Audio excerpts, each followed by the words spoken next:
Saya tidak peduli siapapun Anda. Anda pernah bermaksiat, Anda pernah berbuat salah. Kita manusia yang tidak luput dari dosa. Tapi saya ingin berikan tawaran dari Al-Quranul Karim. Quran surah keempat An-Nisa ayat 100, posisi paling kiri sebelah bawah. Pernah ada orang berbuat maksiat yang tak terlukiskan. Ada seorang yang pernah bunuh orang. Bunuhnya bukan 1, 2, 100 orang. Tak terlukiskan bilangannya. Kriminalitas tidak perlu diukur karena Anda akan lelah menghitungnya. Ketika Allah berkenan memberikan hidayah kepadanya, Masya Allah. Dan hidayah selalu terbuka pada siapapun sepanjang ia mau mengambilnya sebelum nyawa sampai di kerongkongannya. Tiba-tiba datang ia pada seorang alim dan berkata, saya ingin berubah.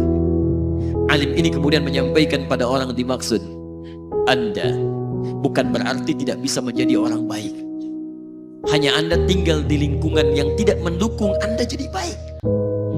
Keluarlah dulu dari tempat itu. Pergilah ke majlis ilmu si fulan. Tempatnya ada di sana. Datang ke sana. Belajarlah. Dan Allah akan bimbing Anda berubah dari keburukan menjadi orang yang terbaik. Didengarlah nasihat alim ini. Berangkatlah orang dimaksud. Menempuh perjalanannya. Tiba-tiba Masya Allah, belum sampai ke tujuan di pertengahan jalan, konon disebutkan lebih sejengkal, tiba-tiba maut datang menjemputnya. Thumma yudrikul maut. Apa yang terjadi? Langkahnya dihitung sebagai ibadah. Dalam terapnya dia beristighfar, tobat kepada Allah subhanahu wa ta'ala. Taubat yang menghadirkan cinta Allah subhanahu wa ta'ala. Quran surah kedua ayat 222 di ujung ayatnya. Innallaha yuhibbut tawwabin. Allah mencintai orang-orang taubat. Dan cinta Allah menghadirkan ampunan bagi seluruh dosanya. Quran surah ketiga Ali Imran ayat 31, paling kiri sebelah atas.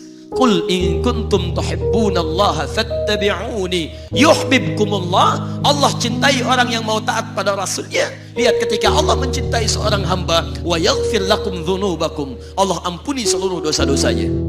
Derap langkahnya menghadirkan istighfar. Taubatnya menghadirkan cinta Allah. Cinta Allah menghadirkan seluruh ampunan bagi dosa-dosa yang ia miliki.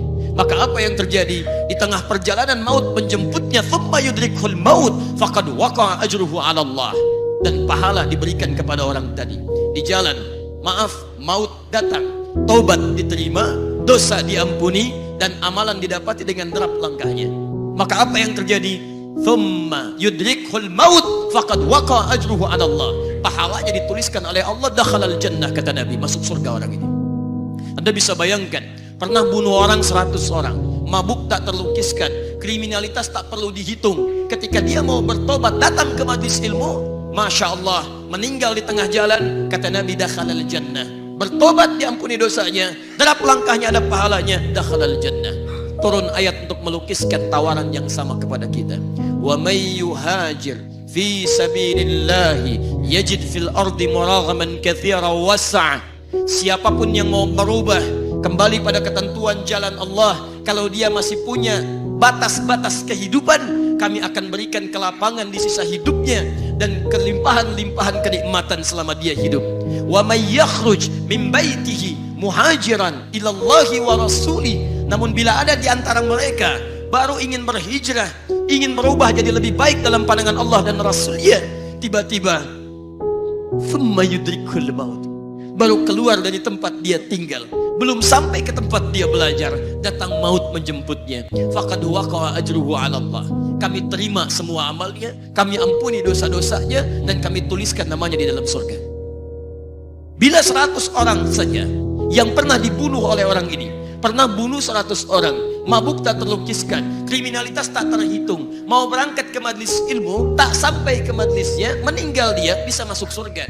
Masa Anda yang tidak pernah bunuh orang? Ada yang pernah bunuh orang di sini? Boleh angkat tangan? Ada polisi di sini, langsung saya sampaikan insya Allah. Anda gak pernah bunuh orang, Anda tidak pernah mabuk, Anda tidak pernah berbuat kriminalitas seperti orang dulu. Salah, wajar, tapi pintu tobat terbuka untuk kita semua.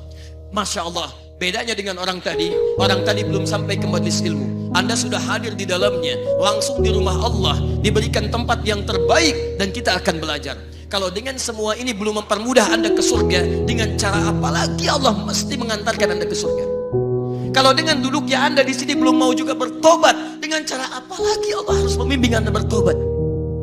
Kalau dengan seperti ini belum juga Anda taat kepada Rasul, dengan cara apa lagi Allah mesti meyakinkan Anda untuk taat kepada Rasulullah SAW? Karena itu teman-teman sekalian, mari kita pelajari ilmunya, dan dengan ilmu itu akan membimbing kita insya Allah kembali kepada Allah sampai mengajak keluarga kita ke surga insya Allah.